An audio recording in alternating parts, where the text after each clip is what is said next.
Good afternoon. Good morning, ladies and gentlemen. And no matter what time zone you're in, a very warm welcome to this online event on constitutions and peace processes. I'm Melinda Crane, Chief Political Correspondent at Deutsche Welle TV. And on behalf of the Berghof Foundation and the United Nations Mediation Support Unit, it will be my great pleasure to accompany you today as moderator. Issues of a broadly constitutional nature lie at the heart of many conflicts within states. The nexus between such issues and peace building is evident today in Libya and Syria, Chile and Ukraine. Past examples include Bosnia and Herzegovina, Burundi, El Salvador, Nepal and South Africa, to name just a few. And yet, the role of constitution making in peace processes remains understudied. There's little hands-on guidance for actors involved in peace processes on how to address constitutional elements, and this can have far-reaching practical implications. Mediators may miss opportunities to introduce constitutional expertise at a stage when it can make a difference, and constitution makers may lack guidance for navigating the political and legal complexities that arise within the context of a peace process. The goal of today's event is to raise awareness and understanding among practitioners, policymakers, and scholars. And to that end, we will also be launching a new publication, a primer, that marks the culmination of a collaborative project between the Berghof Foundation and the United Nations Department of Political and Peacebuilding Affairs with the support of the German Foreign Office. More on that shortly, but first, just a quick word on our agenda and also, ladies and gentlemen, on how you can take part in our discussion. We will begin in just a moment with opening remarks from our hosts and sponsor, and then we will hear more about the genesis and the key messages of the primer. After that, a panel of renowned mediation and constitution experts will share their insights on the ways in which constitutional issues may arise at different stages of a peace process, as well as on the most pressing challenges that this nexus can pose when it comes to the timing, the progression, the scale, and the design of the peace process. We're very eager to hear your questions, ladies and gentlemen. Please send them to us either by the Q&A function in this Zoom window or by joining our discussion on Twitter at #BerghofFND. That stands, of course, for Foundation. Most likely, we won't be able to take all contributions due to our tight schedule, but I will certainly pass on as many questions as I can to our panel in the course of our discussion.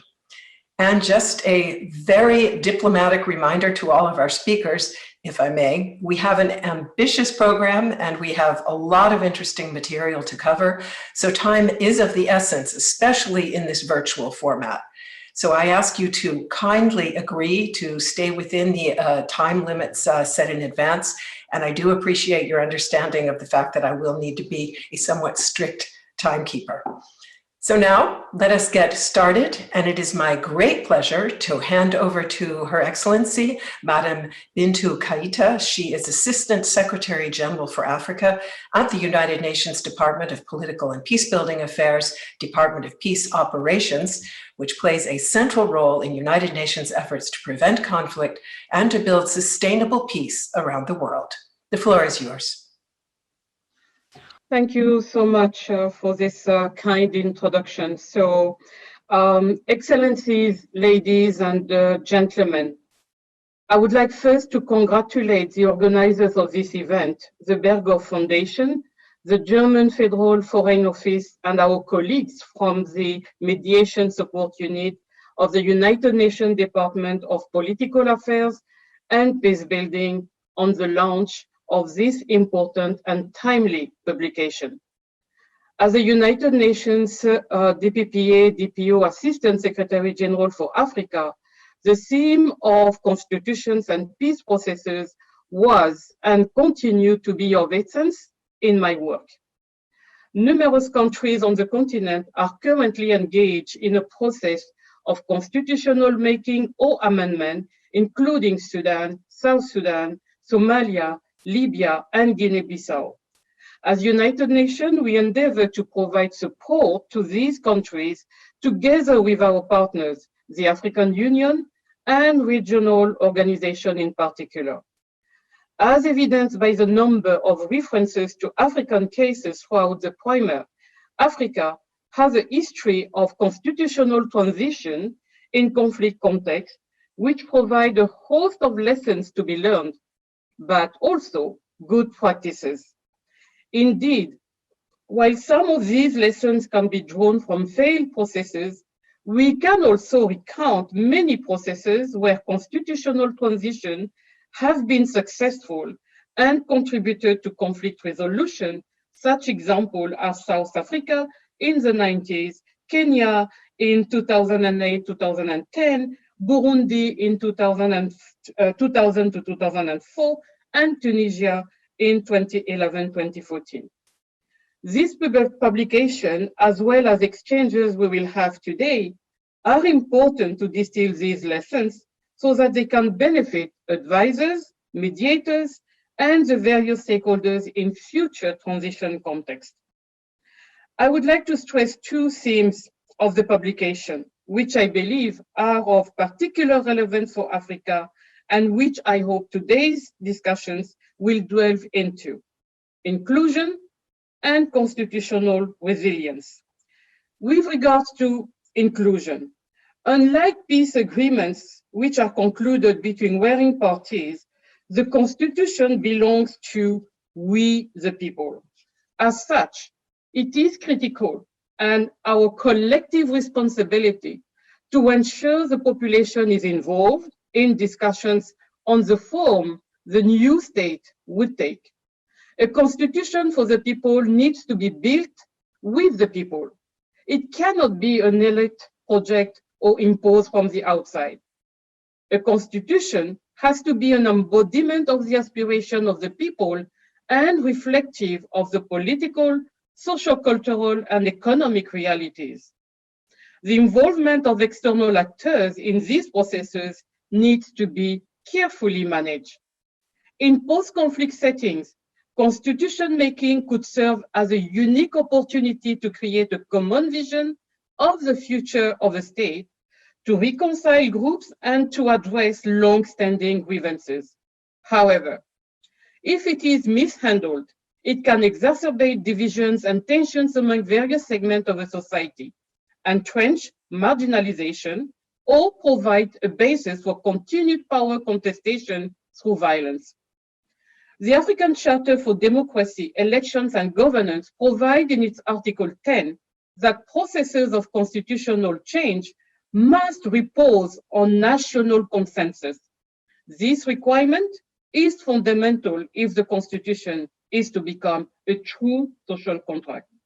Inclusion is a key principle of constitutions making processes in United Nations support, and we do as much as we can in this regard, particularly with regard to women and youth. But as noted in the primer, the seeds for inclusion must be sown before the constitution-making process even begins. Inclusion needs to begin as conflict mediation is taking place. Inclusion leads to national ownership of constitution. I also want to touch upon constitutional resilience. Too frequently, we see constitutions that are being changed to suit the whim of the incumbent leadership. Constitutional change is too often used to legitimate rather than regulate power. Constitutions are made to work according to the needs of those in power rather than those in power working according to the Constitution, leading to a situation of rule by law. Currently, the average duration of a constitution in Africa is only 12 years. Without long-term stability of the underlying framework, it becomes almost impossible to make the government work for the people, including delivering on sustainable development goals. And as appears clearly in the primer, constitution and peace processes are inextricably linked, so that constitutional instability also means added vulnerability to conflicts. So I hope our panel will reflect on what can be done during mediation and constitution-making processes to support institutional structures which are stable and resilient against self-serving unilateral manipulation.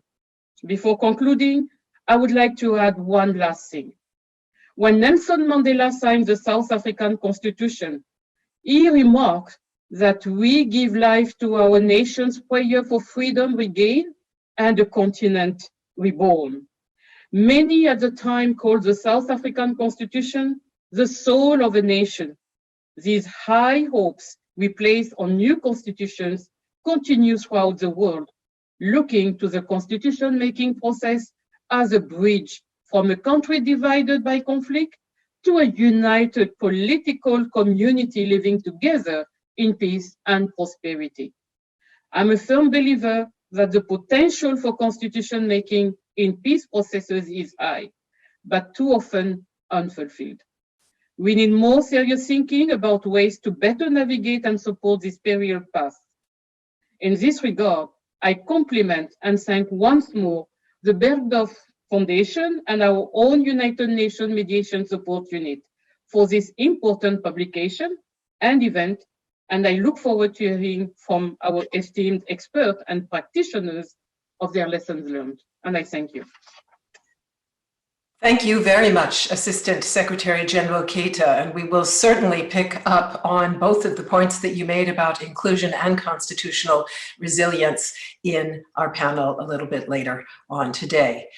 Now, let us hear opening remarks from the Director for Civilian Crisis Prevention and Stabilization at the German Federal Foreign Office, which has generously supported the collaborative project on the nexus between peacemaking and constitution building that the Assistant Secretary General has just described. So I now hand over the floor to Heike Thiele. Welcome. Thank you very much, Melinda. Ladies and gentlemen, dear Binta Keita, dear Andrew Gilmore, dear colleagues, I'm really very pleased to welcome you to the launch of the Primer on Constitutions and Peace Processes and today's exchange. And I would not miss the opportunity to send you the warmest greetings of Sibylle Sorg, our General Director, who is unfortunately not able to join today's event. She regrets that very much and wishes great success. The title of our conference, Constitutions and Peace Processes, reflects political topics which need to be bridged, interlinked, thought together in the very same fragile context. What we have to admit is that exactly this interplay between constitution making and peacemaking has not been systematically researched before, even if many experts from both sides of the bridge have been convinced that the processes do have strong links and consequences for each other. The Primer can actually help us to step on this bridge of thoughts. Thanks to the initiative of the Berghoff Foundation, by the way, congratulations to the 50th anniversary, and the close collaboration with your experts, Binta Keita, this is about to change now and will hopefully also influence peacemaking practice. The Federal Foreign Office was happy to support this important pioneer work and the development of the Primer in order to foster the professionalization of peace mediation. Of course, you could ask, why us? What was our trigger to this support? Since 2015 and the foundation of the Directorate S, like Stabilization at the Foreign Office, we decided to substantially increase our investment in peace mediation. We currently support about 30 peace processes and political dialogues across the world with an amount of approximately 30 million euros. We do also, on the side of the bridge, invest in promoting the rule of law with a special focus on constitution-making processes. For example, in Sudan and South Sudan. The idea behind these two is twofold: to provide first all stakeholders, including former parties to a conflict, a forum to discuss long-term solutions to the underlying root causes of the conflict, as well as second, to assist in creating a constitution which legally consolidates their solutions and provides judicial, peaceful means to settle future differences. Both of these intentions are closely related, and in many cases, an important precondition for long-lasting peace. This is why the result of your work, dear Andrew Gilmore, is relevant to us in more than one way. Last but not least, beyond financing, we also have the ambition to contribute to a conceptual and methodological improvement to peace mediation. Dear colleagues, be it Afghanistan, Ukraine, or Yemen, peace processes always involve questions of power sharing, often connected to matters such as electoral reforms, regional autonomy, or even independence. Existential issues for a government, a country, or a sub-region. In many cases, constitutional issues are at the heart of an armed conflict. When grievances of one conflict party can be traced back to a perceived deficit in the constitution, a resolution of the conflict usually requires a serious examination of a possible amendment or rewriting of the constitution, a notion which regularly triggers defensive reflexes, also but not alone in diplomatic circles, and of course in the groups defending the status quo. However, given the central value of the issue of constitution making for conflict resolution, we should ask ourselves the question whether we should not from now on suggest or include more dialogue approaches known from the mediation field between the parties involved about these constitutional issues. A last thought about the connectivity between those two ends, peacemaking and constitution making, be allowed. The treatment of constitutional issues in peace processes has often been left to mediators, whose main task is not to advise on legal questions, but to bring conflict parties to the table and facilitate a negotiated settlement, a real challenge in its own right. It is, on the other side, the job of constitution makers to provide information on how to best solve the identified legal and political problems. With a view to the findings of the primer, I strongly support the author's endeavor to encourage a strong collaboration between mediators and constitution experts from the outset of a peace process. Exactly this collaboration between mediators and constitution makers is of such great importance that it should be considered a necessary condition for a successful negotiated settlement. In my opinion, both fields of expertise should take more advantage of each other's know-how. No artificial breaks or taboos. They do not help to find a conflict solution. And what is most important, a more intense collaboration will result in better peace agreements, better constitutions, and a longer lasting, more sustainable peace. We ourselves in the Federal Foreign Office will take the recommendations in this primer seriously. We will examine our own processes, try to identify synergies between both instruments, and critically look at contradictions when applying them in the same context. Knowing that the primer and your work contain many more aspects than the few I had the chance to mention here, I very much look forward to your presentation and the following discussion. I thank you very much. And thank you very much, Director Heike Thiele, for those remarks. We will pick up on several of the issues you raised a little bit later on. Ladies and gentlemen, today's event marks the launch not only of the primer, but also of a series of events that the Berghoff Foundation will hold throughout this year in connection with the 50th anniversary of its founding. And as most of you no doubt know, the foundation is dedicated to fostering practice, learning, and research to transform violent conflicts and promote sustainable peace. The series of events that I mentioned will build on what we're doing here today by exploring trends and tactics that have the potential to influence peacekeeping, peace building. So I will now, we had hoped to hear more about the genesis of the primer and to also hear about some of its key messages for practitioners, conflict mediators, and constitution makers.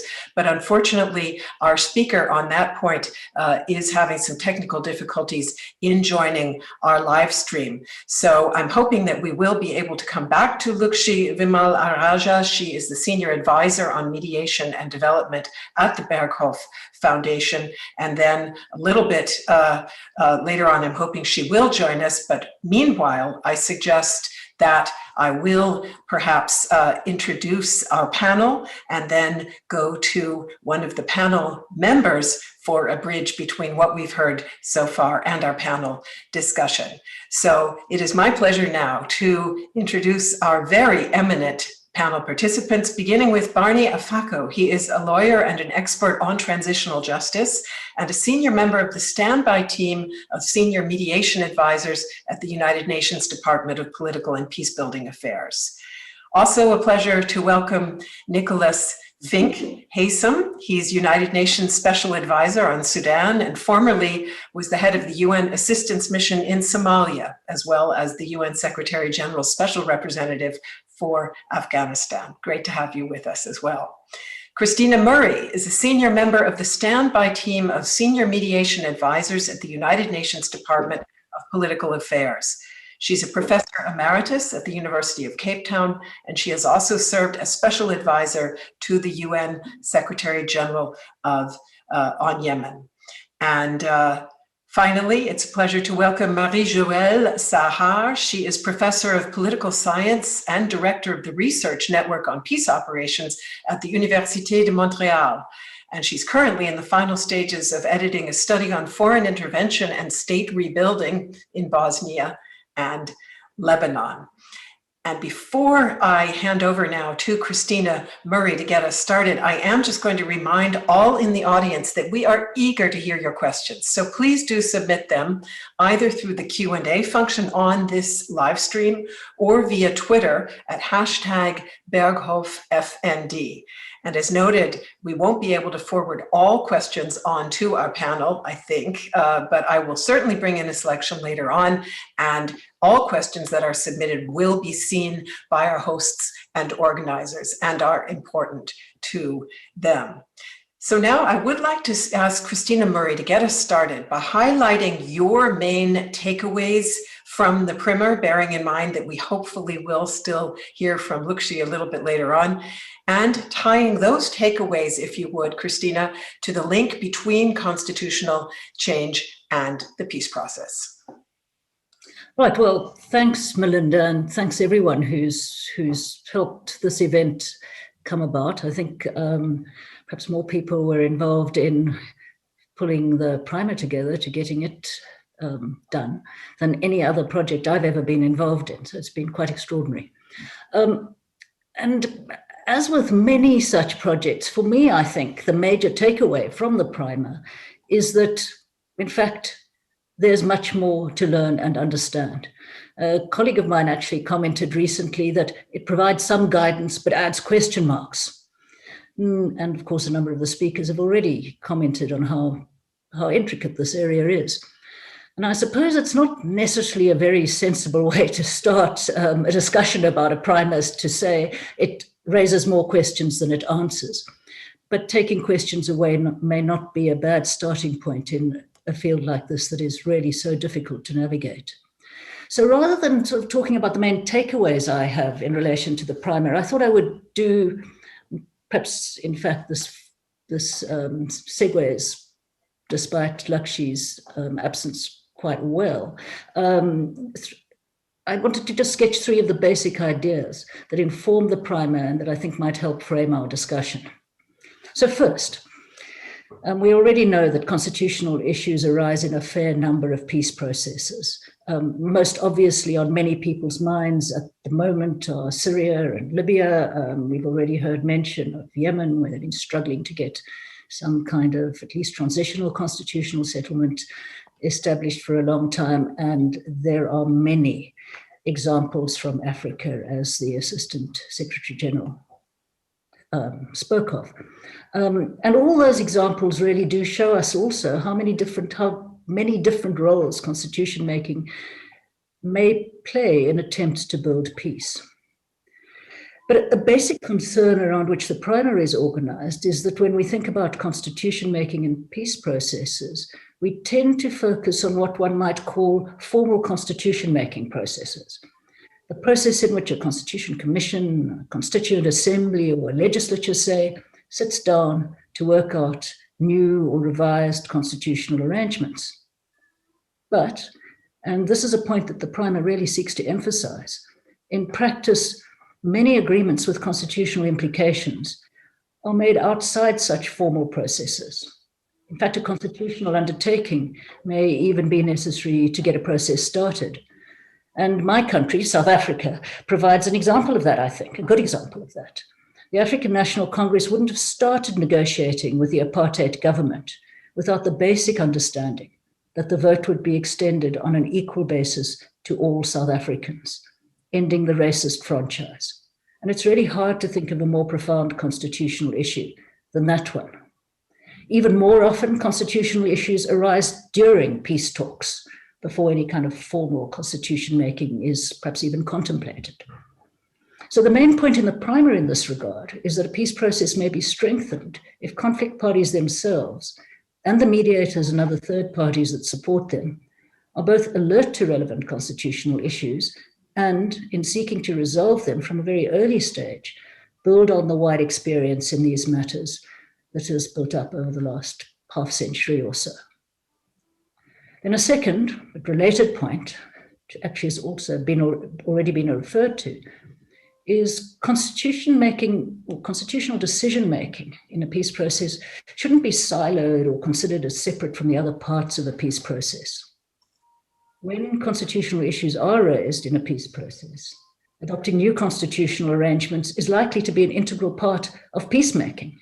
Again, Libya, Syria, Yemen, and so on. Burundi, another very good example, all show this.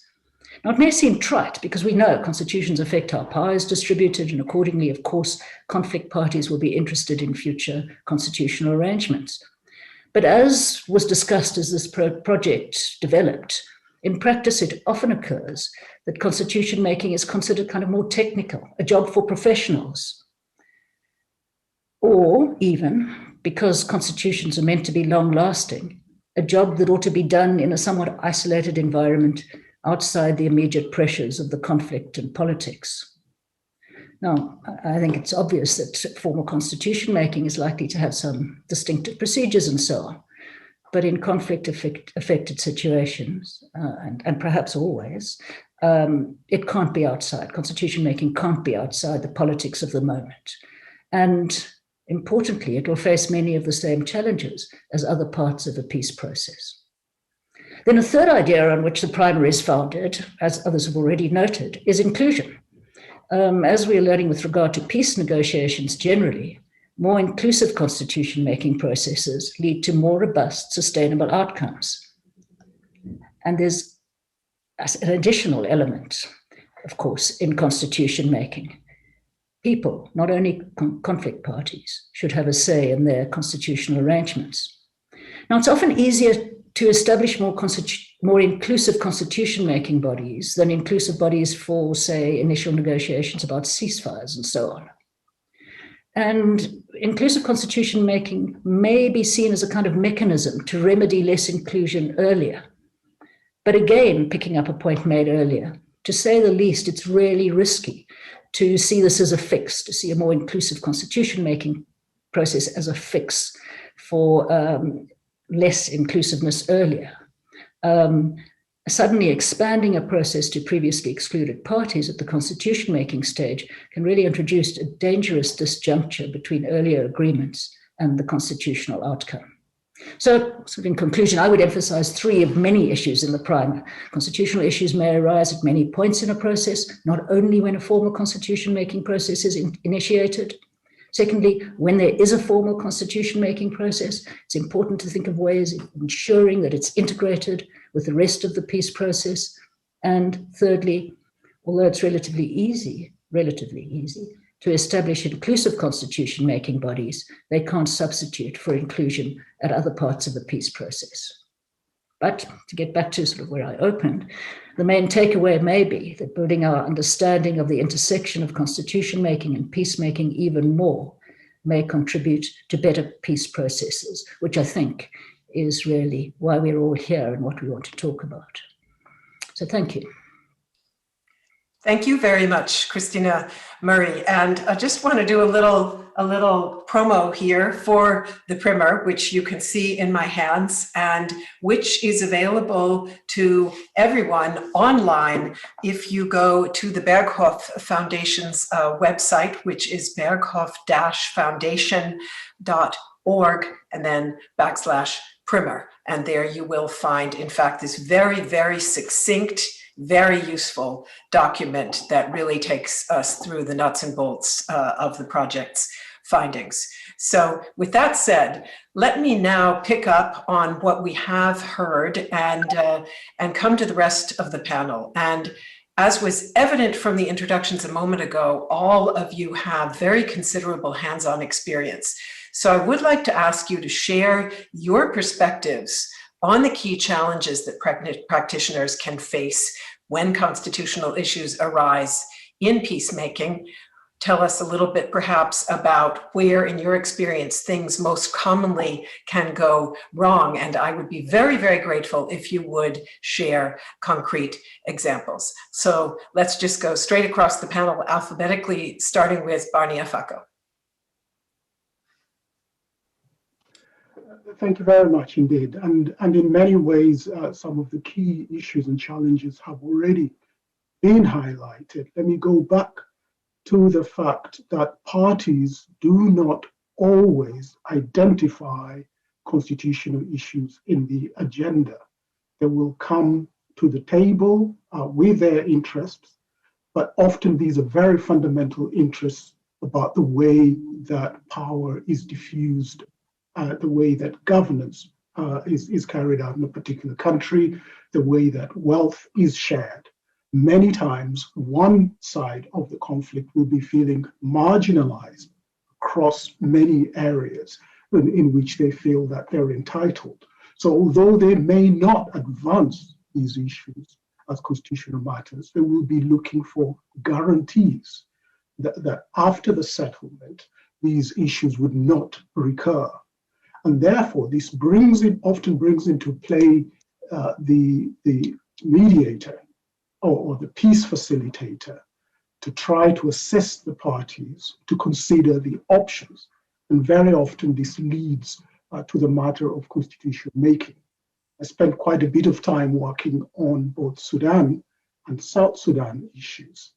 And the challenges there were that there has been a history of peacemaking and changes to the constitution. And so there is a certain ease with which the idea of amending the constitution is presented. And I'll leave you with a thought that was put forward by the late Imam Sadiq al-Mahdi, who used to be the prime minister of Sudan. This is about 3 years ago. President Bashir was still in power. And there was a proposal then in that iteration of the negotiations that the Sudanese constitution needed to be amended. And what he said was this, and I'm paraphrasing a little bit: be careful what you ask for, because the problem of Sudan is not so much the constitution, because this constitution itself was a result of a prior negotiation, and in fact, it has good elements which have not been put to use. The problem of Sudan is constitutionalism. And that left a challenge to the facilitators. How do you promote peace agreement, which may need to introduce constitutional amendments, but which can guarantee constitutionalism? That difference in the primer that is highlighted between constitution making and constitution building.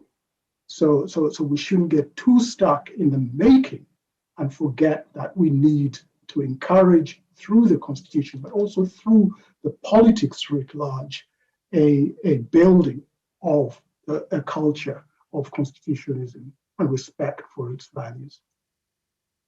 Thank you.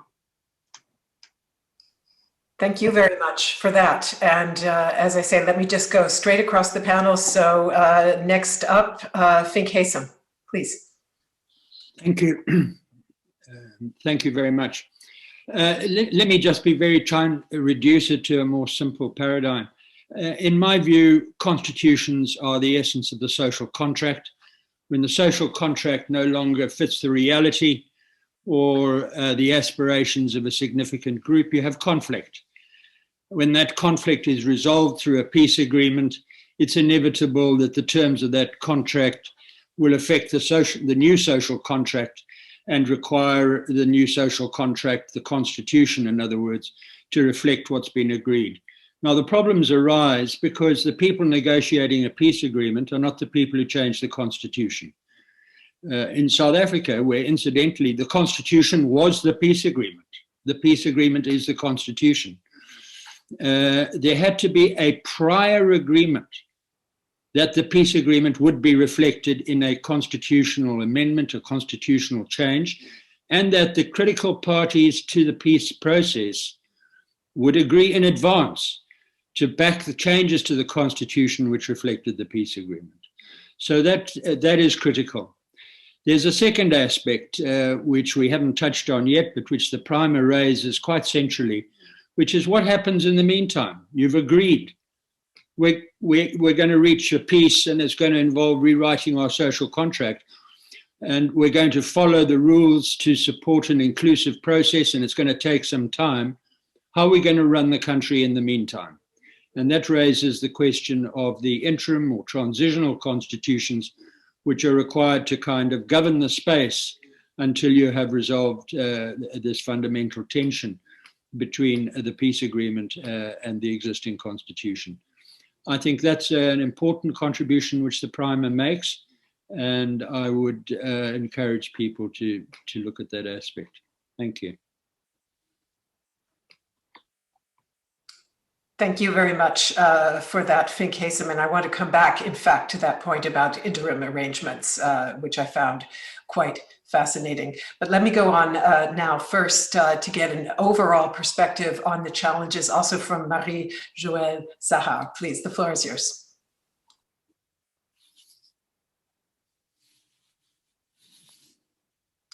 Marie-Joëlle, yeah, there you go. Thank you. Just having difficulty unmuting myself.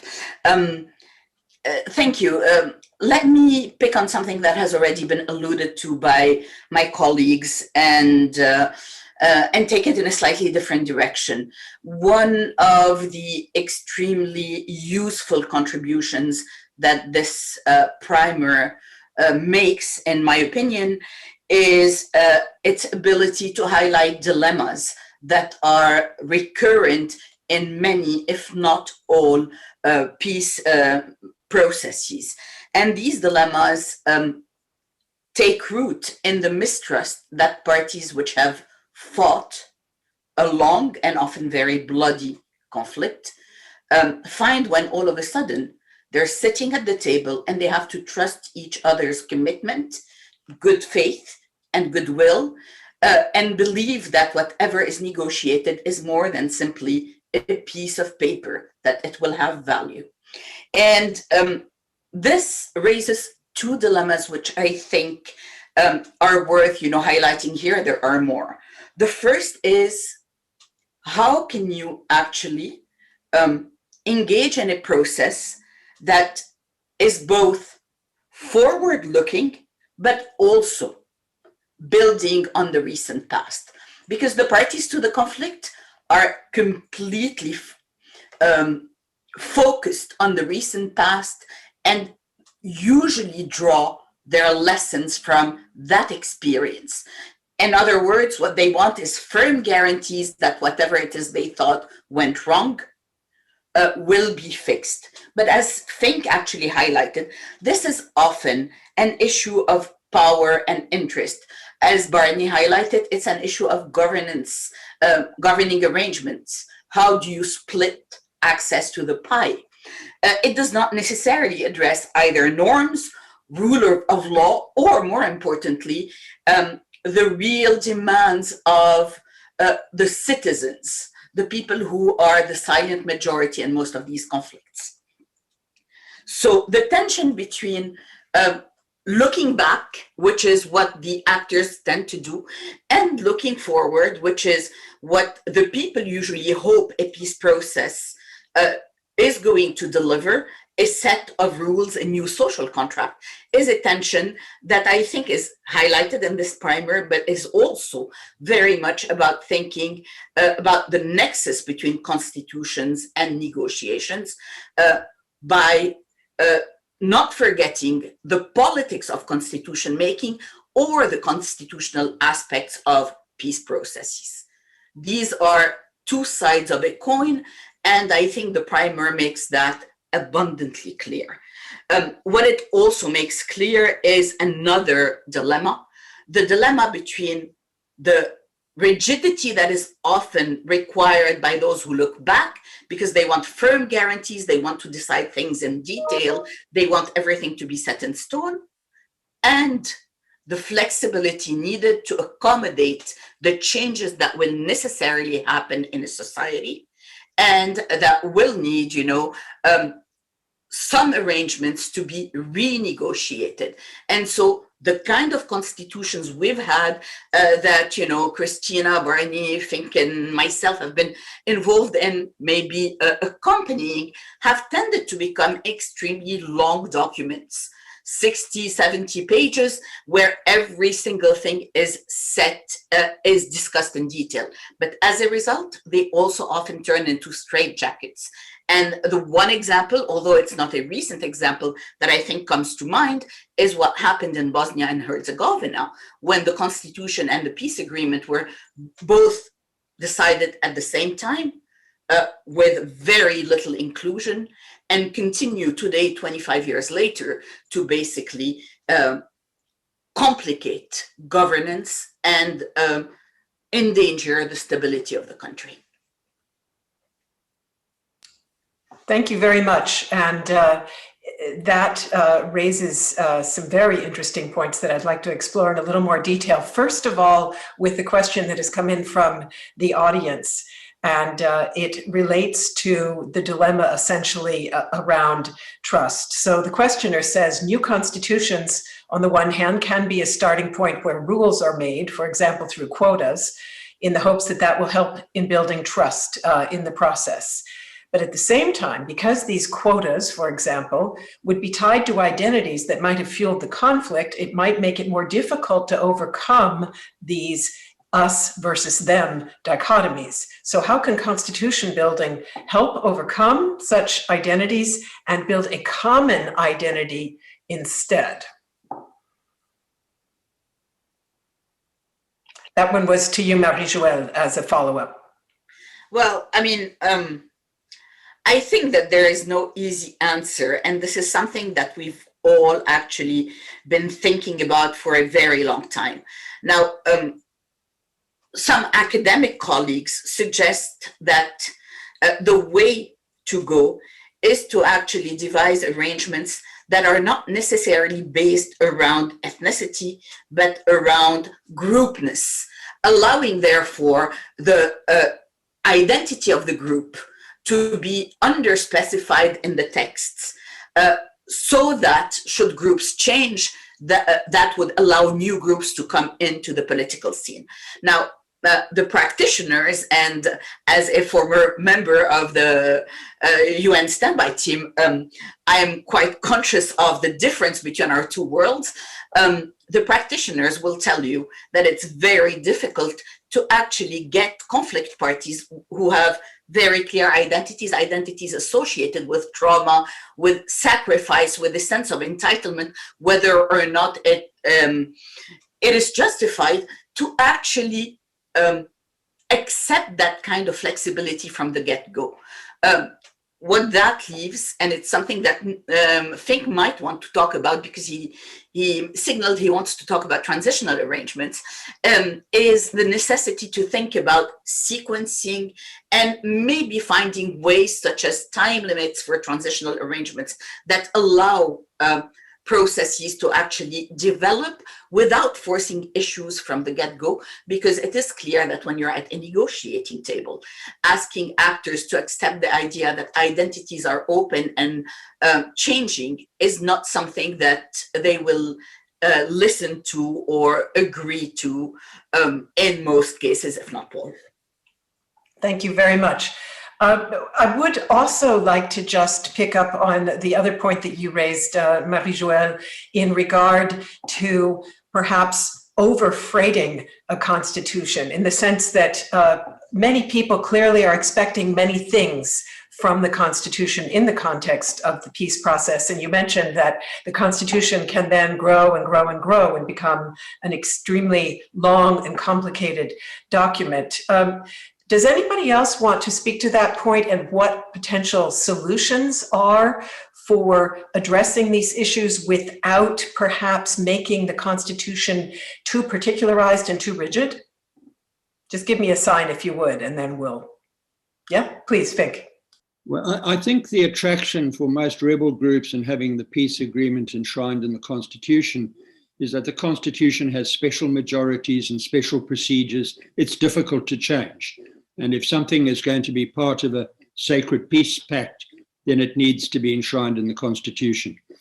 But that then poses problems for the kind of flexibility which you may need and the ability to respond to the tendency to fix identities in the text.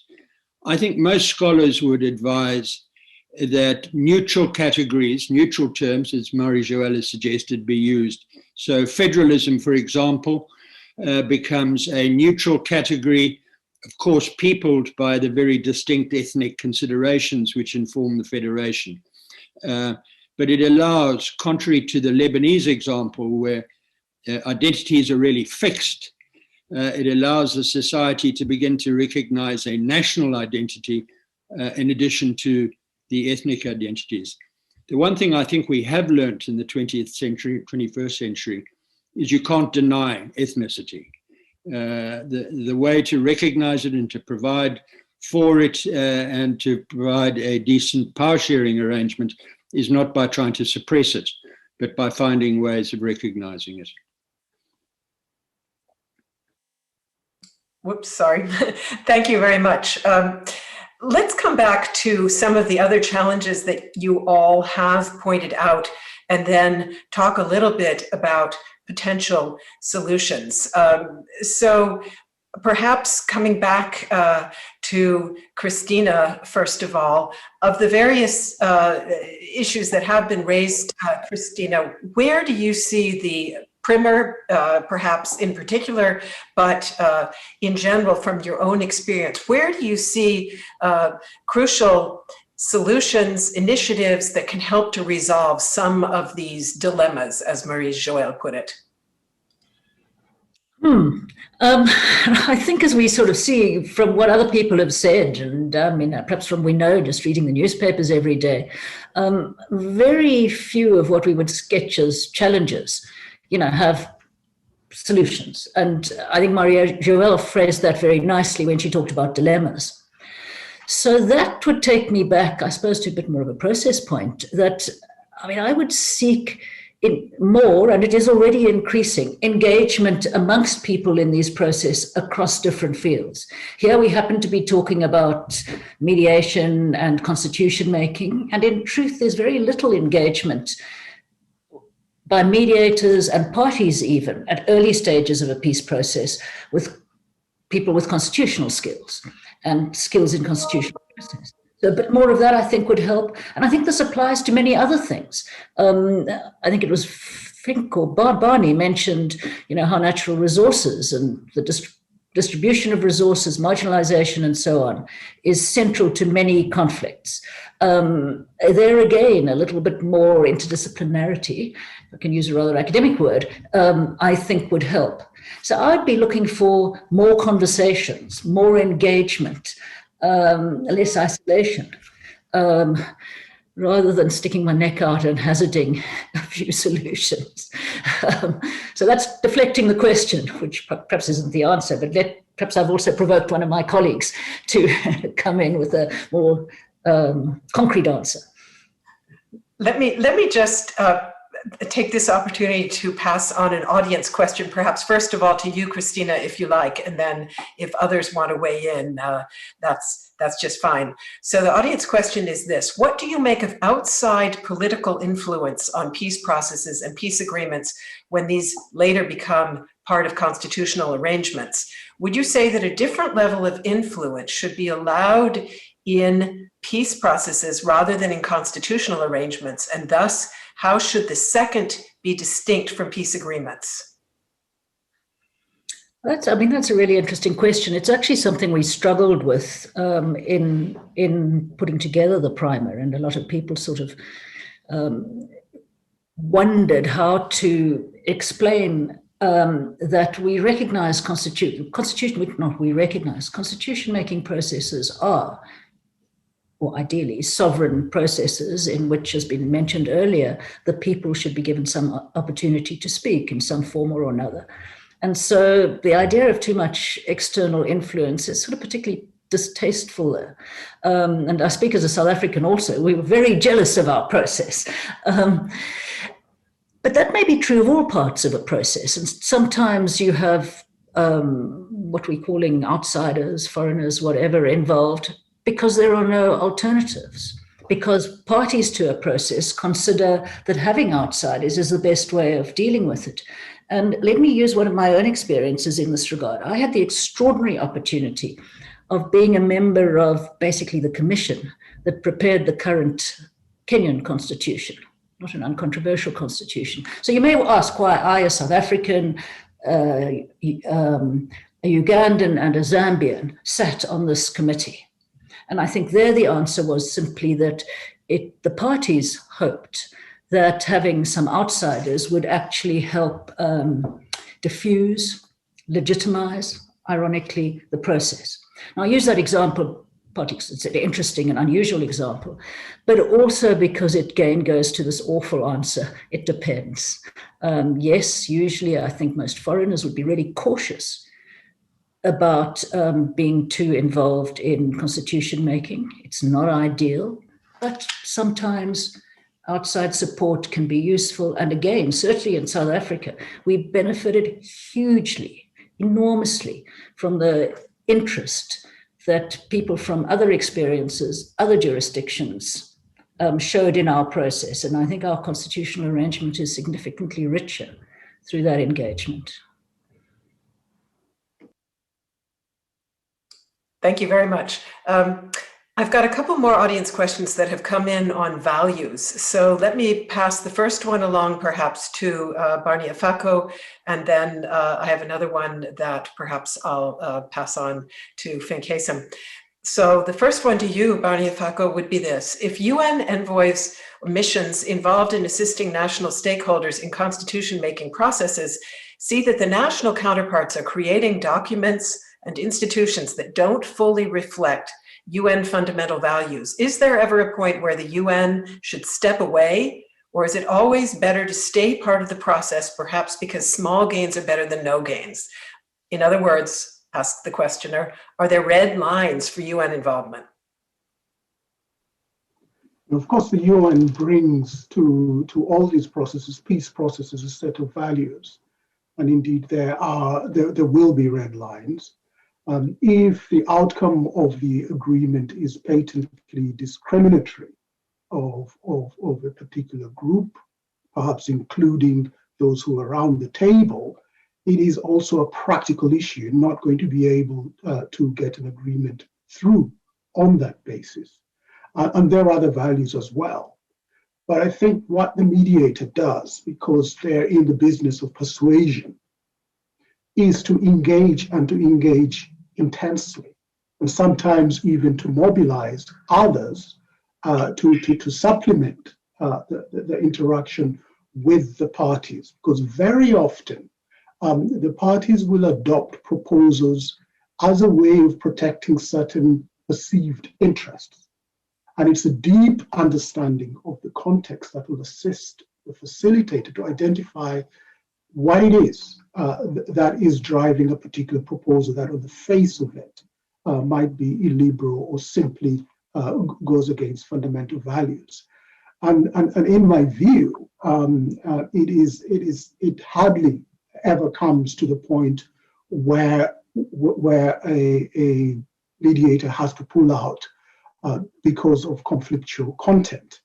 It's true that parties often start farther away from where the mediator wants them to end up.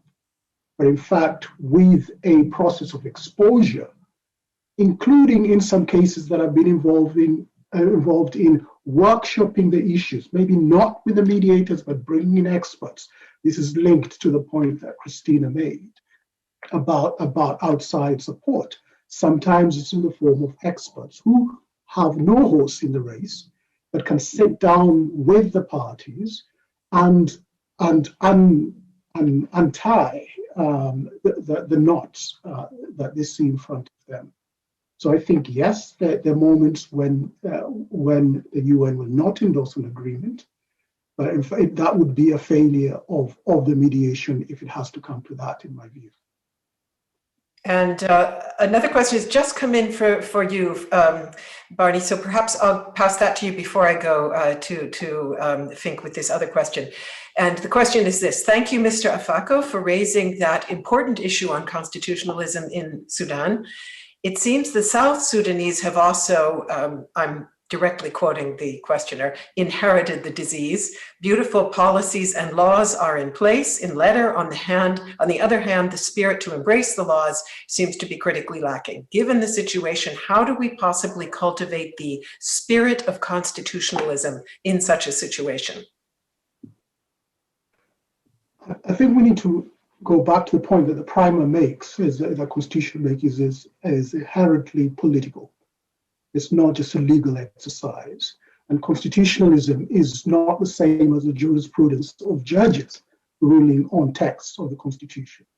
And therefore, it needs political accompaniment, and it needs leadership, not just from the political leadership, but also civic, and it needs ownership by citizens.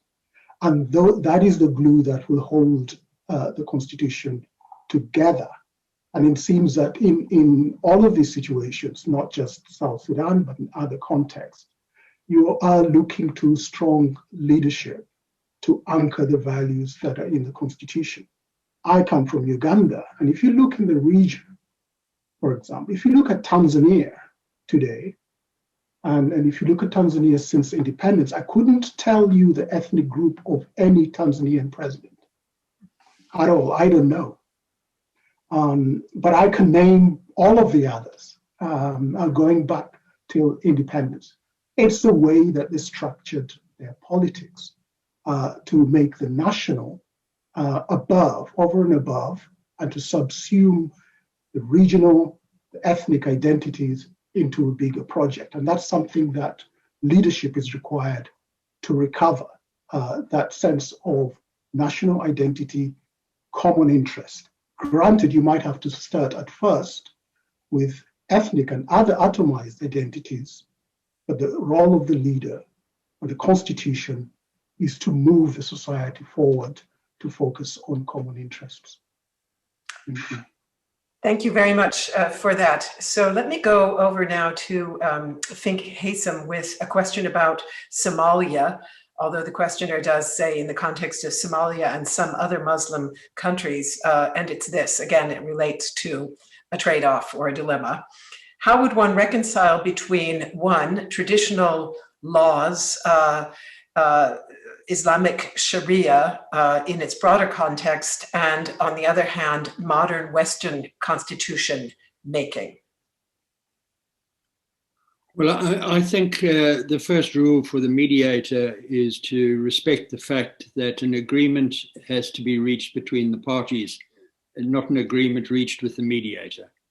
And so we always give priority to what the actual parties to the conflict want what the inhabitants of a country want. In that regard, let me just pick up two issues which have passed by. The role of the mediator. I wouldn't want the primer to suggest that mediators can easily instruct the parties in what they should do. In my view, the mediator and the facilitator is there broadly to expand the imagination of the parties to the conflict, who are frequently hostage to their national traditions and their own history and their own ways of thinking. But can the mediator enforce a particular foreign example or another mechanism that he's come up with? No, he can't. He's simply there to help the parties deal with very complex situations, but through what they can live with.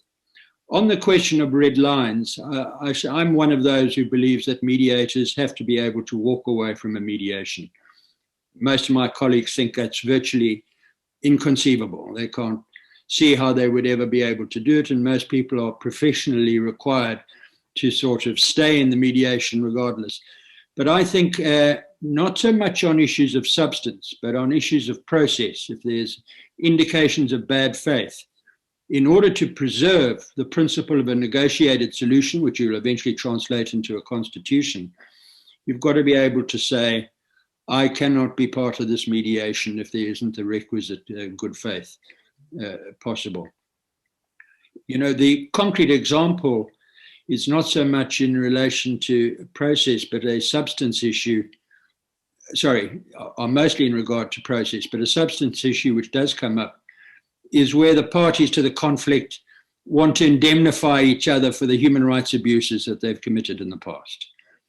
And there, certainly as a UN facilitator, we have a relatively strong set of prescriptions which require us to make it absolutely clear that the UN will not participate in an agreement or in guaranteeing or in assisting an agreement in which gross human rights violations are indemnified or granted amnesty.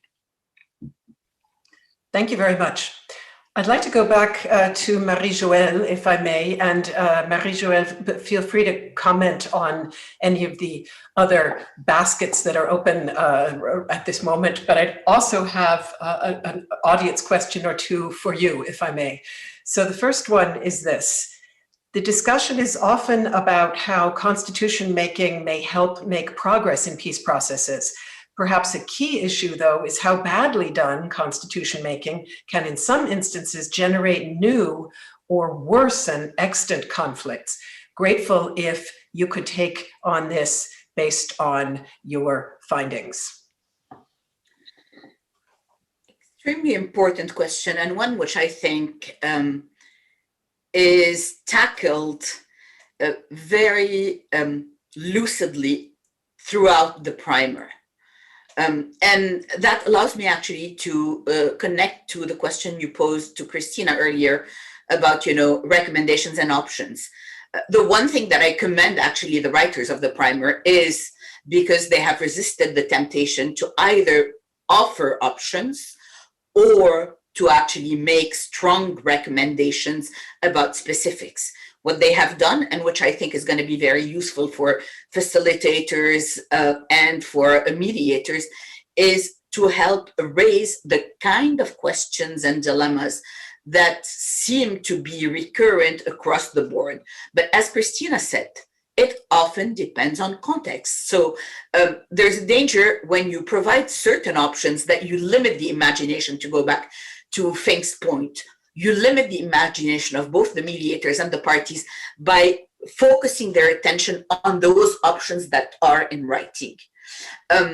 Now, when it comes to how the primer actually addresses the question of bad constitution making, I think it makes a number of very important points. The points that have already been raised and on which I will not belabor, about inclusion, right? And about making a difference between constitution making as an exercise and constitutionalism or constitution building. I think the primer also addresses the issue of timing. And while it recognizes that there is no perfect time or, obvious sequence, one needs to recognize that the constitutional process is part of a peace process, of which peace negotiations are only one part. We tend to think of peace negotiations as the peace process. There are other things as well.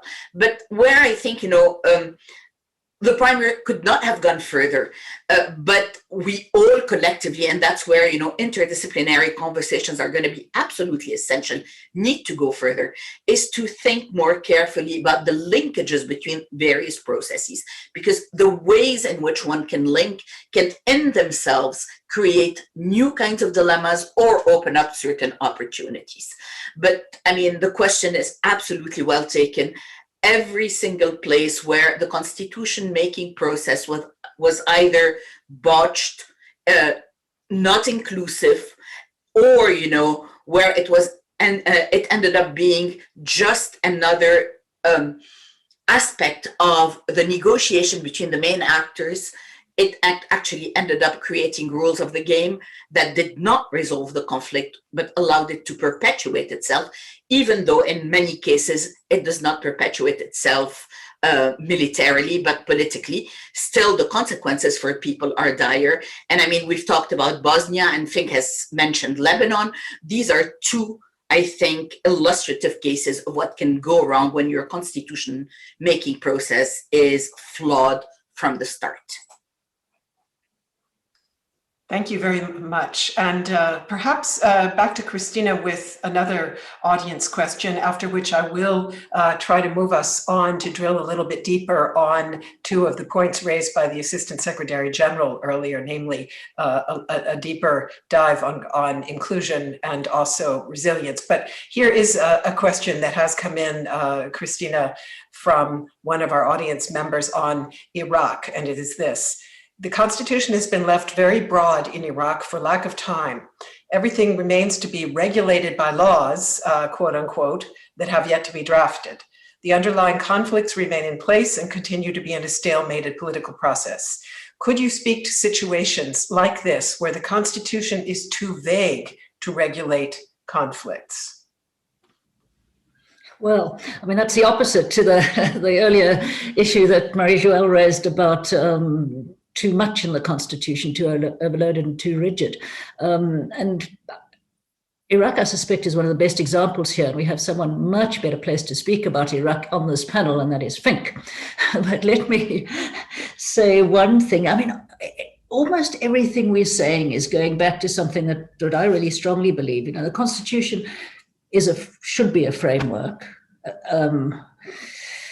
It's a risky word to use, but a better constitution will be better able to deal with the ongoing political disagreements of the day. And constitutions don't end disagreement. They create, I would hope, a political space in which they can be dealt with peacefully.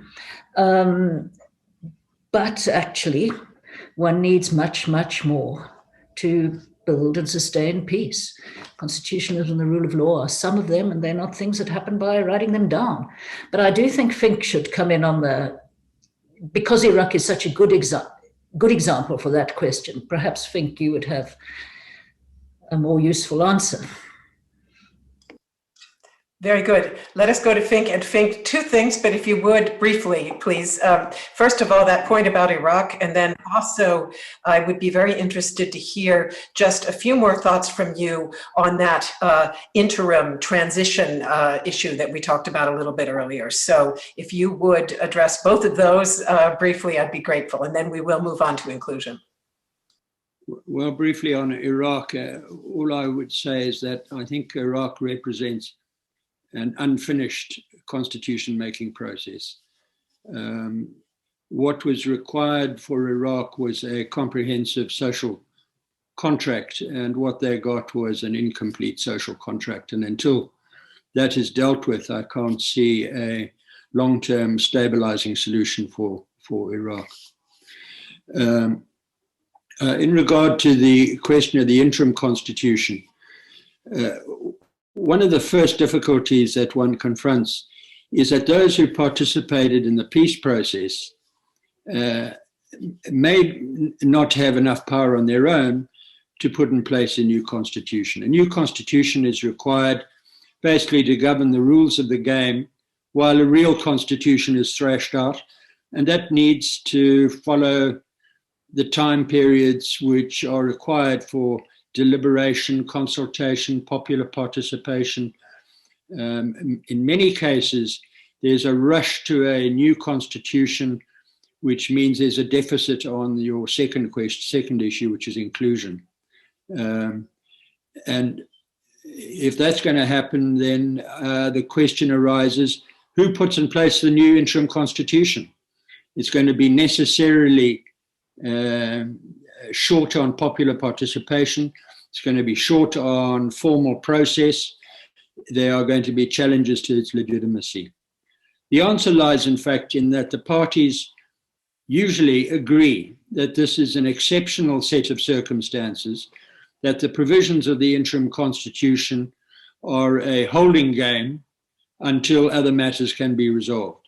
And as I keep saying to people, remember, the interim constitution is not paradise. It's the bridge to paradise. Paradise comes when you have a deliberative process which is inclusive and you set out the national aspirations.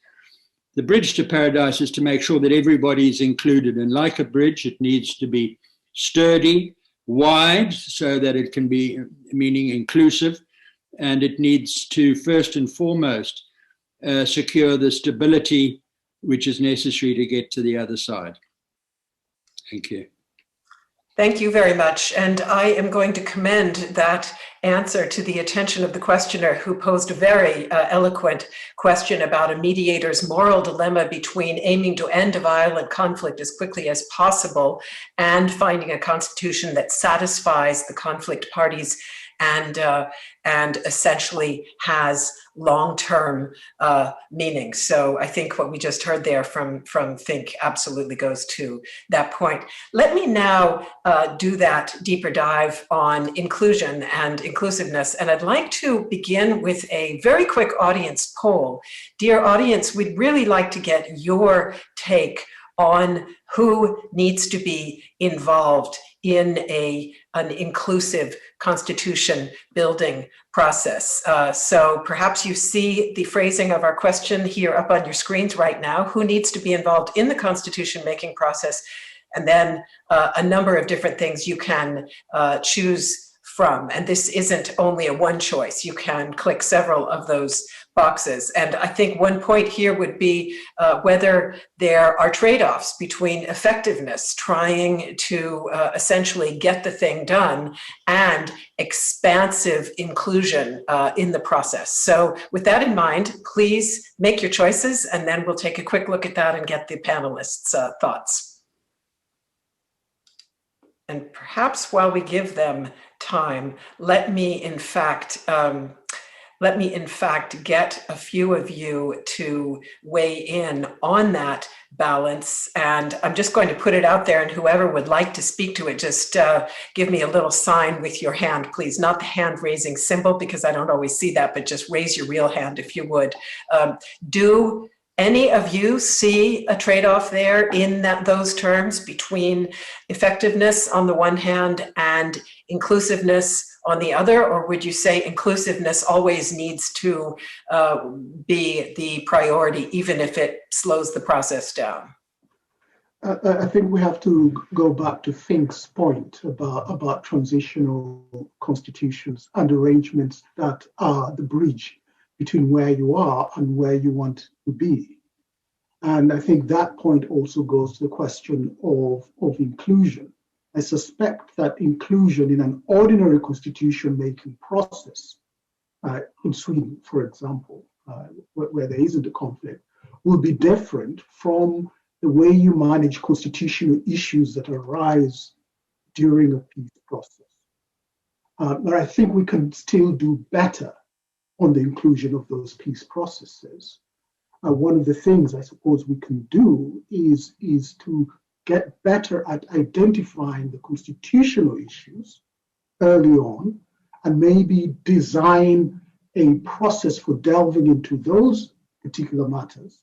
And if other matters are not constitutional, have a different form of inclusion for them, because the facilitator is in a hurry, whereas often constitution makers are far more deliberative. Why are they in a hurry? Because of the impacts of the conflict on the civilian population mostly. You want to wrap up the violence so that you do ordinary politics and sort out your differences without resorting to violence. That really is the tension. And we're still improving our methodologies of including as many people as possible, and it's getting better with technology and specialized consultations, but it's very difficult to have a full-fledged constitutional discussion alongside ceasefires and other issues. Marie-Joëlle, say a word if you would, and then we're going to see the results of our poll, but go ahead, please. Very quick word, building on the last point that Barney made. I think this also requires us to broaden what we mean by participation.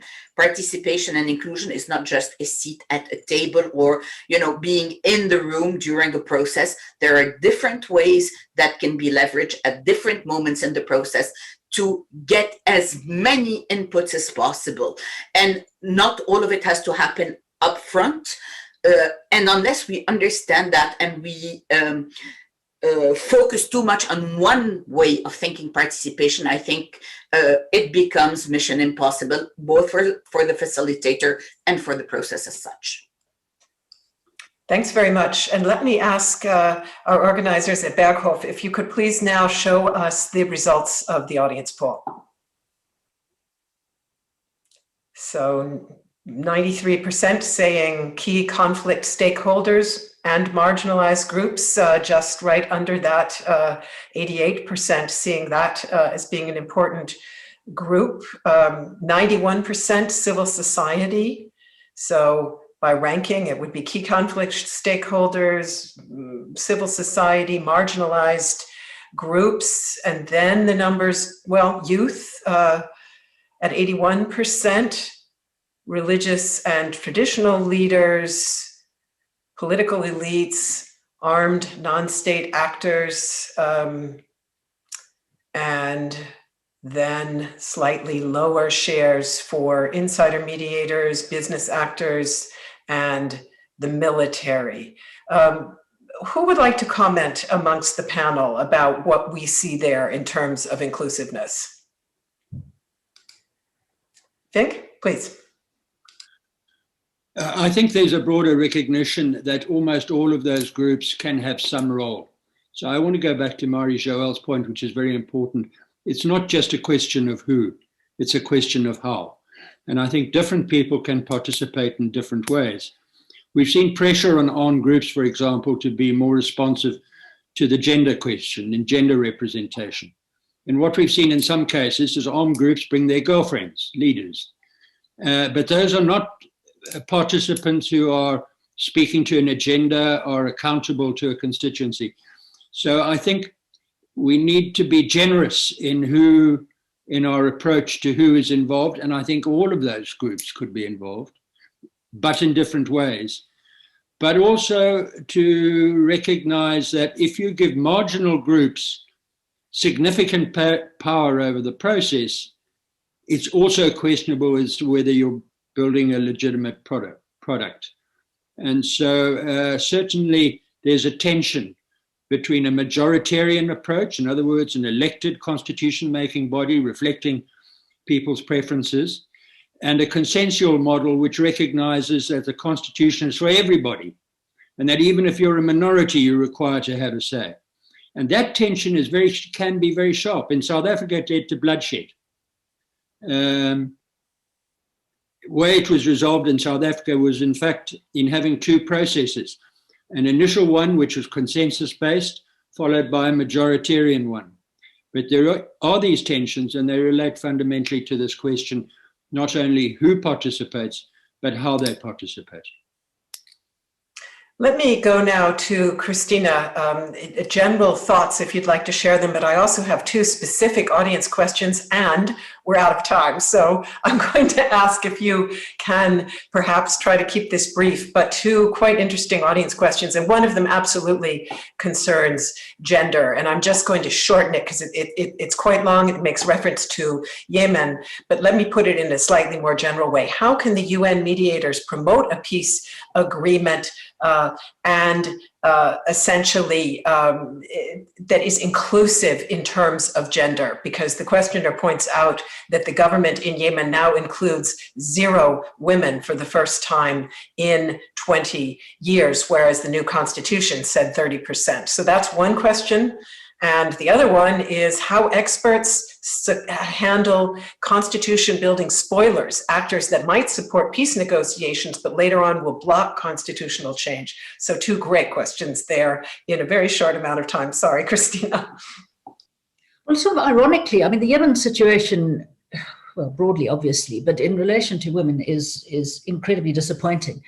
But I actually think it also happens to be an example where the UN played quite a significant role in getting women involved to begin with. And that 30% that was agreed at their national dialogue was agreed in part because there were women, I think 28% at the national dialogue. And that, I understand, had been part of some kind of negotiation that the UN was involved in. As Fink insists, and he's completely right, the UN can't make these decisions, but it can use influence and leverage. And so the starting point with Yemen was good. What has happened now is dreadful. Is it a process you walk away from because it's not living up to some basic principles, even their own principles? We've already heard a little bit about that, so I won't say any more about that. On the question of spoilers, I mean, is that Kenya's process between 2000 and 2005 sort of exemplifies that. People who started off quite enthusiastically in constitutional change, which was intended to be changed, not after a sort of brutal immediate conflict, but to try and sort of sustain peace or prevent conflict, found itself, so I've got a bit complicated there, but a constitutional process that was started by various people, supported by various people, suddenly found those self-same people trying to spoil. What do? You hope for a robust process, you hope for leadership amongst the people who are there. But in many ways, it's no different question from the kind of question you face in any attempt to reach a negotiated solution. And it gets harder, and I saw one of the questioners asked this as well, if once you've got a constitution, it's treated really just as a sort of slight inconvenience, if that. And I think perhaps in Kenya, for example, there wasn't a huge intention amongst political elites to ever implement the constitution. And that is a real problem and goes right back to points that were made by Barney first, and then both Fink and Marie-Joëlle about building constitutionalism and the rule of law and nation building and so on. So it's a bit of a jumbled answer, that, but I keep saying no real answers. No problem. And meanwhile, more questions are coming in. I'm going to pose one very quickly to you as well, Fink, and then I think we really truly will have to wrap it up as far as the panel goes. But the question is this. For a long time, constitutional process was seen as an afterthought to be carried out by lawyers, as we heard, in fact, from several speakers today. So it's great to see that the Primer advocates for integrating constitutional expertise upstream. We should do the same in reverse, says the questioner, integrate peacemaking expertise downstream when constitutions are discussed. Constitution-making process is always also a peacemaking exercise. So my question is, can we go a step further and say that the peace process and constitutional process are actually one process, only with changing emphasis? And if so, expertise needs to be spread along the entire process. Well, the short answer is that I absolutely agree with the questioner's viewpoint. I think the constitutional process is a political process. It needs conflict resolvers in it. In my view, the issue is best expressed by recognizing that the Constitution is a social contract.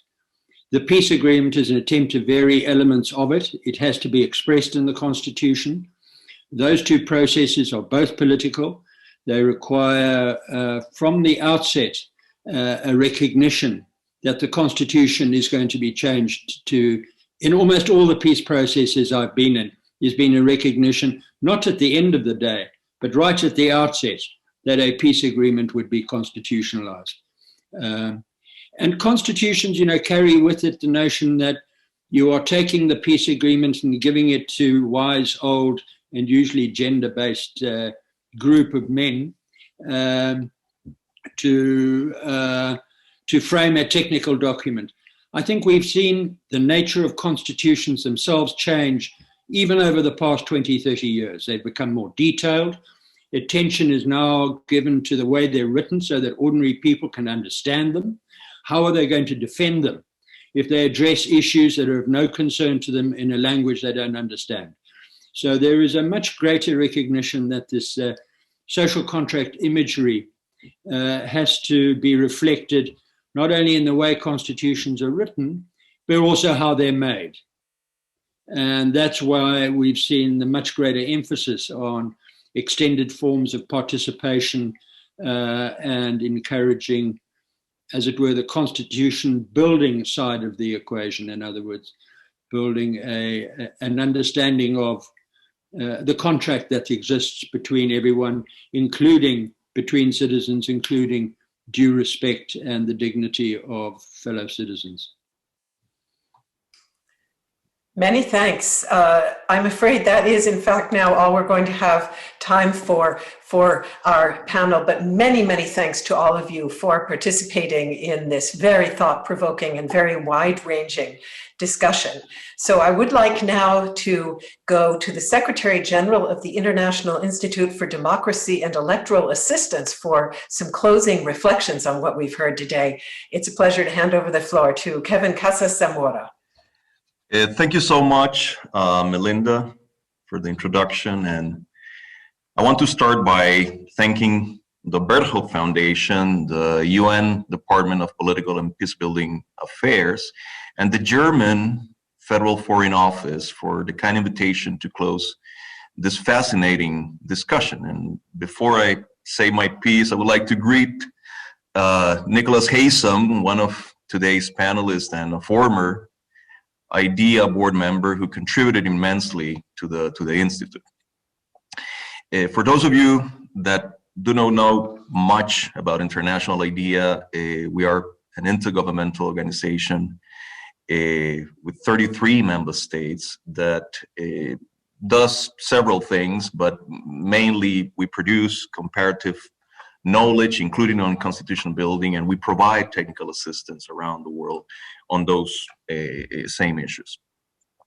And by the way, Germany is a key member state that happens to be the vice chair of the Council of Member States. We are delighted to see this project come to fruition. International IDEA was part of the advisory group and took part in the development of the primer, including through expert workshops in New York City and Berlin, and through reviews of various iterations of the text. Because the subject of the primer is of great importance to International IDEA. We are the only international organization with a dedicated constitution building program. And I would like to think that we have been a thought leader in the field since we established the program in 2006. And since 2013, we have, together with Edinburgh University, organized the annual Edinburgh Dialogues, the only event bringing together the constitution making and conflict mediation communities. And this has produced a series of policy papers that provide guidance on the subject of post-conflict constitution building. And we also do a lot of work on the ground connected to these issues. I mean, in places like Yemen, like South Sudan, Myanmar, the Gambia. I cannot resist the temptation to say something about the primer. which I read carefully and enjoyed a lot. It really elicited a lot of reflections that lie on the intersection between law, politics, and development, which is what I've done for a living for the past 25 years. Constitution building provides a link between peace negotiations among warring parties to end conflict and the founding of a new social contract for a unified political community. And as such, it is a critical process with regards to the foundations for democratic governance. I particularly like the emphasis of the document on the importance of inclusive constitution making, on the relevance of democratizing the process itself, ensuring that these new foundations are not built solely through intra-elite sharing of the spoils, but in a way that makes possible that the Constitution speaks in the name of we the people, and hence sustains the legitimacy of the new political order. And it is worth remembering that broad-based, durable legitimacy is the ultimate goal of this process. I think the text does a very good job of mapping out the variety of trade-offs that beset the exercise of constitution making as part of a peace negotiation. And one of the most interesting and consequential of these tensions is that between the short term and the long term. Namely, that what may be necessary to silence arms in the short run may not be good in the long run to address the roots of the conflict. And when I was thinking about this, my mind drifted to a point that I have encountered time and again in the process of building institutions. Yes, what you need to do in the short run with a constitution may not be correct, but that's less important than whether it is correctable in the future. And herein lies another of the inherent tensions that afflict this complicated trade of constitution making, and this has been mentioned here. I'm talking here about the tension between the need of the Constitution to provide institutional stability and predictability, while at the same time embodying the measure of flexibility that can turn it into a living document. It is this need for flexibility, for adaptability, for correctability that bestows so much relevance, in my view, to the issue of constitutional review processes and also to the study of the Constitution as a social and cultural phenomenon. Upon reading the primer, it became clear to me that the process of drafting and putting into practice a new constitution is also a barometer and a test of a post-conflict society's commitment to the rule of law. And this, by the way, may be much more important than whether it is that society able to hold elections right away. I always remember Paul Collier's admonition about this in one of his books when talking about post-conflict societies in the developing world. I have the impression that this point, by the way, this point about elections and the rule of law and the sequencing is very important for Latin America, my part of the world. I've always found that the sequencing of the process to establish democracy in Latin America is problematic. You know, roughly speaking, democracies in the North Atlantic and in other places like Australia or New Zealand had rule of law before they had democracy. In Latin America, we're striving to create democracies before the rule of law is nowhere nearly established.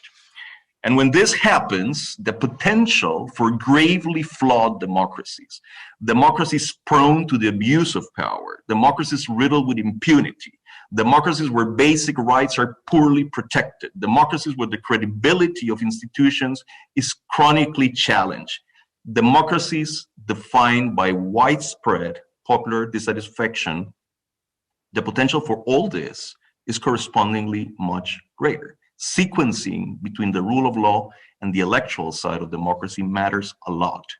but we'll leave that for another discussion. Last but not least, the primer conveys in a rather understated way, and this has been mentioned repeatedly here, a crucial point that us who make a living providing advice for constitution building processes would do well to remember at all times. Constitution drafting is obviously a political exercise.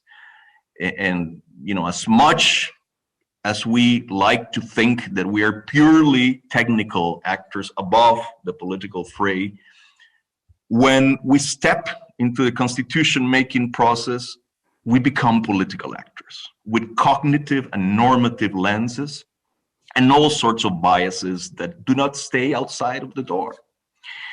And if we're talking about constitution making within a peace process, this is all the more evident. We very likely step into a context where every action and every word must be seen against a historic background, and where very rarely actions and words are neutral. If we want to be effective in our role, we need to be politically savvy, and we should look for that skill whenever we provide advice in one of these processes. Anyway, I could go on sharing the many reflections that the primer generated. I'll just say that it's an excellent document, and I certainly look forward to expanding our work and collaboration on these very critical issues with actors such as the Berghoff Foundation and the UN Department of Political and Peacebuilding Affairs. So please count us in. Thank you. And thank you very much, Kevin Casas Zamora, for sharing your thoughts. Ladies and gentlemen, as you will have noted, we unfortunately did not succeed in overcoming the technical difficulties of getting participation by Lukshi Vimal Araja, the senior advisor at the Berghoff Foundation. But we're all the more pleased that I can now hand over to the executive director of the foundation for closing words, and I know that he will build in a few of the thoughts that Lukshi would have shared with us. So it is now my honor to hand over to Andrew Gilmore. You have the virtual stage. Thank you so much, Melinda. And thank you, Kevin. I was thrilled that you were able to join us today, and it was great to have Ideas participation in that.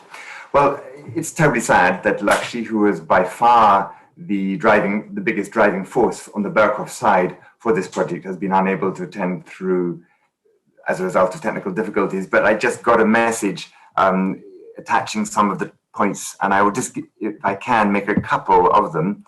I've only just received them, so I haven't mastered them yet. But she gave a little bit of the background as to why this was set up, and and about 2 or 3 of the points I thought I would like to share with you. And it was that the project team realized that although conflict issues are related, whether they are related to territorial cleavage or the marginalization of minorities or access to power, they often have a deep constitutional relevance. Although many mediators don't seem to be aware of the constitutional nature of these issues, and they have seldom reached out for constitutional expertise early on in the process. So we saw, says Lukshi, that while constitutional issues are discussed at many stages of peace processes, there seems to be the erroneous perception that they relate solely to the constitution-making process per se, and as a result, constitutional provisions included in a peace agreement may actually negatively impact the subsequent constitution-making journey. So the process began, and they started drafting with of course, DPPA and Mediation Support Unit, what was initially thought would be a guiding note on constitutions and peace processes. But they soon realized that although they had gathered a wealth of knowledge, there was still a great need for dialogue and much more to explore about that nexus. And so they wanted to avoid the impression of a toolbox approach and decided to be humble and call this publication a primer, one that aims to start a much needed conversation and to raise awareness among practitioners, policymakers, and scholars on ways in which constitution making relates to peace processes. So they believe that a solid understanding of the role of constitutional decision-making in peace processes can, among other things, expose the risk of treating constitution-making as a separate issue and to help avoid legal challenges to peace agreements. And Lakshmi was also very keen to thank, and which I'm happy to do on her behalf, all the authors of the various desk studies that were involved, the thematic studies, authors and the advisory group members and the mediation experts, and of course the roundtable participants today. So those were the points from Lakshmi that I wanted to share with you. I want to make a couple on my own side too, and I was happily struck, and perhaps not surprised, by the leitmotif, or one of the leitmotifs of this afternoon, on the importance of collaboration. Obviously, on the one hand, between mediators and constitutional people, but also within those communities, whether you're talking about NGOs or governments or academics and multilateral organizations such as the UN. So collaboration has to be intensified at all those levels.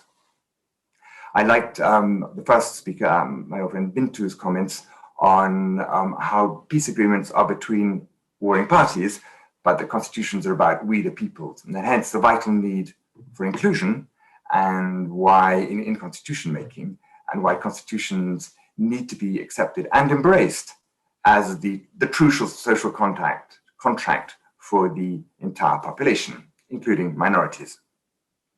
And the linkage between the two areas that we're discussing in this primer really are important. I mean, every conflict that I've ever been involved in over the last 35 years, every one of them, every internal conflict, has been based to some extent on either the non-existent provisions in a constitution on various aspects, or else inadequately implemented, or in many cases as royally ignored provisions that may exist, but are set to one side by governments or their agents. Only one person, and it was Fink Hayson, I think this afternoon mentioned the term human rights. He mentioned human rights violations. And so it's not a term that's been used today. That's not a problem, because I think we all accept without a shadow of doubt that peace, human rights, and constitution making are inextricably linked.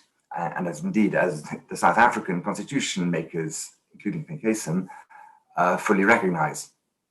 And indeed, at the very end of the day, in any case, both mediation and constitution making are about empowering people and improving the human rights situation of individuals and communities.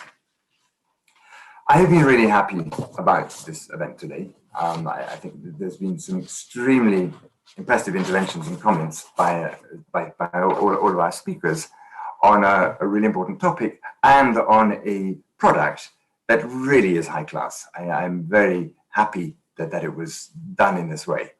And as two people, both Heike and Melinda kindly pointed out, this is the first event in our 50th anniversary of Berghof, and I hope that a number of people present today will join us on other events that we take forward.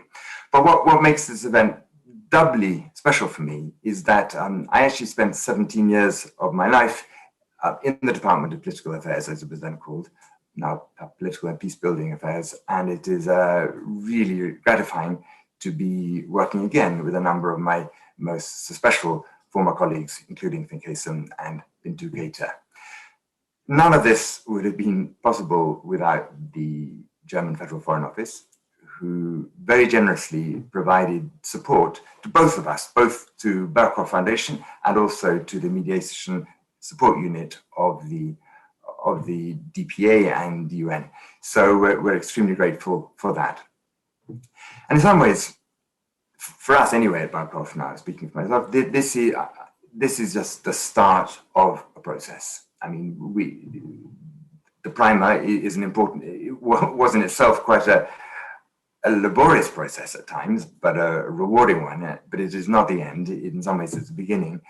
And we welcome anybody's questions, suggestions, comments, and ideas about how we can operationalize the ideas that are contained in the primer. And that we at Berghof certainly intend to follow up the primer by putting its ideas into practice wherever we can and seeing where we can support various peace processes on the ground. And separately, I hope, and we will be working to ensure that the primer is translated into Spanish, French, Arabic, and maybe other languages as well. So with that, before handing back to Melinda, I just want to again thank very, very much our partners at the UN and with the German Foreign Office, and indeed all the participants at today's meeting and those who helped make this meeting possible. Thank you. Over to you, Melinda. Thank you very much, Andrew, and thank you as well to you at Berghof, to the UN DPBA, and to the German Foreign Office for all that you've done to make today's very interesting, thought-provoking event possible. We're also so grateful to all of our speakers for being with us and sharing their own insights.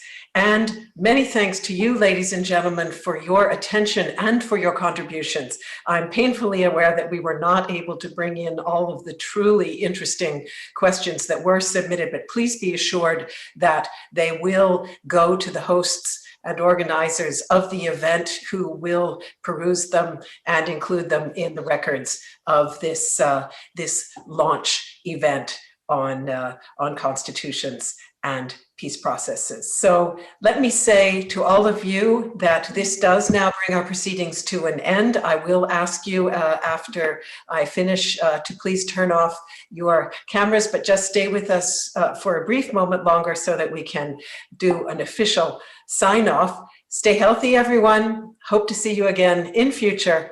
Goodbye.